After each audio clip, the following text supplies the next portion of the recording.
Just go up 30-27. A win in Las Vegas. They win 30-27. They do. We'll break down the playoff picture, but Ian Rappaport joining us. The Raiders lost Derek Carr early last night. Welcome to the show, Ian, and happy Friday. What is the latest with Derek Carr? Well, John Gruden, the Raiders coach, addressed this right after the game, saying it was not a tear, which is good. It means it did not tear off the bone, but he described it as a significant pull for Derek Carr. He's going to get some tests today, going to get an MRI, so there's no definitive diagnosis or timeline on this groin pull that he suffered right here, clearly in pain, clearly pulling up. And for any other time of year, this will be something we're probably out a couple weeks and then be able to return.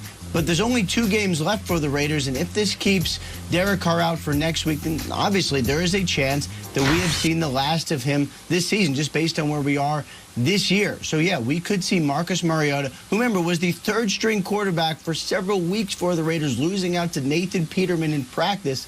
Unbelievable, but actually true. We could see Marcus Mariota for the final 2 games for the Raiders as he tries to stake his claim potentially to a starting job somewhere in the NFL in the 2021 season.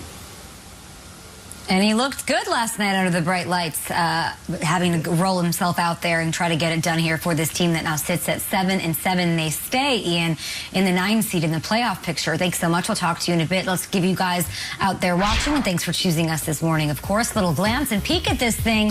Yep, Raiders, they're at 500. They need a lot of help to get to the postseason. Nate, what do you make of the Chargers leaving Las Vegas with a W? I love it. I love it. You know, it's funny because the Chargers leave Las Vegas with the win, and every time I leave Vegas, I leave my Charger and I lose all my money. So it's a bizarre world when I visit Vegas. But, you know, anytime I watch the Chargers, I'm convinced more and more that Justin Herbert is the future. He's not just a really good quarterback right now. He's not just the rookie that we love to see. No, his career is on the right track, and he has it all. He has the big frame, the big arm, and he has command. I don't care if he doesn't talk as much as you want him to. I don't care if he's not as animated as some of our other quarterbacks in the NFL. But when he's on that field in between those lines, he's a perfect leader, and he's a perfect fit for this squad. You know, I love watching Justin Herbert because every time he dropped back and threw the ball, I thought this could be a big shot. It's like every time he takes a swing, it could be a home run. And that's the type of quarterback as a wide receiver that I love to watch. On the flip side, I was so excited to say Marcus Mariota's name when I woke up. I just saw him out there on the field, and I missed him. I mean, there was something about, you know, Marcus's disposition where he's just kind of chill, but then he has this very fiery side. And I think now more than ever, Marcus Mariota is playing with a different type of energy because he knows this right here is the building block for what could be the second act of his career. Yeah, and it was pretty cool to see all the Titans players tweeting about Mariota. Like, you could tell there was still so much love for him back in Tennessee, even though Tannehill's their guy and they've moved on. Back to Herbert, though, because, Kyle, you could break down just how weird and odd this game was. I mean, at the end there was missed kicks, there was mismanagement of the clock, there were strange play call decisions, there were wardrobe malfunctions in Week 15 on national TV. But the story for me is Herbert. And I could do flips. I could tell you about, like, every time he throws a ball, like, it looks great. And I'm not anybody to talk about it. How about a Hall of Fame quarterback in the booth oohing and eyeing? Take a listen to Aikman on this one pass to Hunter Henry and how impressed Troy was. 3-time Super Bowl champion, Hall of Famer.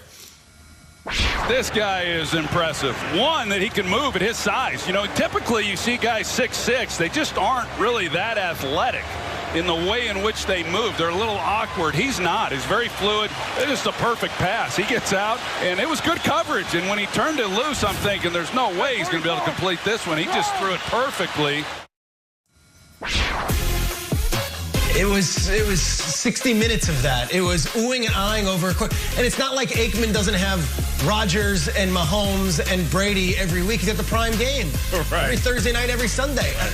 Herbert was amazing last night. This pass was incredible. The touchdown pass. There's one pass on a pass to Guyton late in the game that was like a perfect dime. This kid Herbert is set up for the future. The Chargers are set up with a quarterback. Look, their coaching decisions might be horrendous. They might be playing in front of an empty stadium this season with no fans at SoFi, and it might have been a lost season. But if there's one thing the Chargers can look to, they have a building block for the future, and Justin Herbert is the real deal.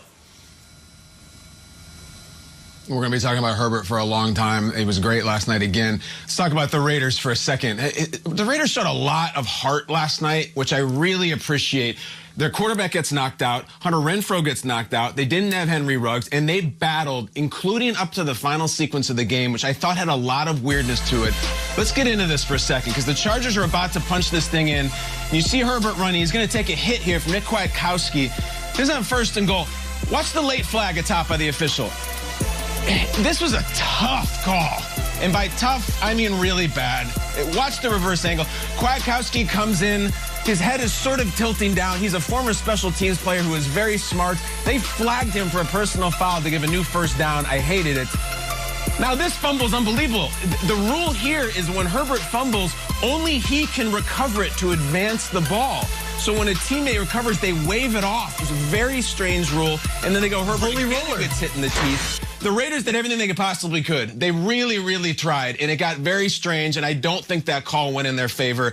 I earned some respect for the John Gruden Raiders last night. But also, we have a few rules here in Good Morning Football. And one of them is ask about the hat. This hat thing is so strange. To the Raiders reporters, to Omar Ruiz on this network, can we please get some answers? Because John Gruden goes out wearing an Oakland Raiders hat. This is strange enough. Do you know what he said after the game? He said, I apologize, and, quote, somebody played a pretty good trick on me, end of quote. So is there some Christmas season Krampus prankster amidst who is pulling hijinks on the head coach? What the hell?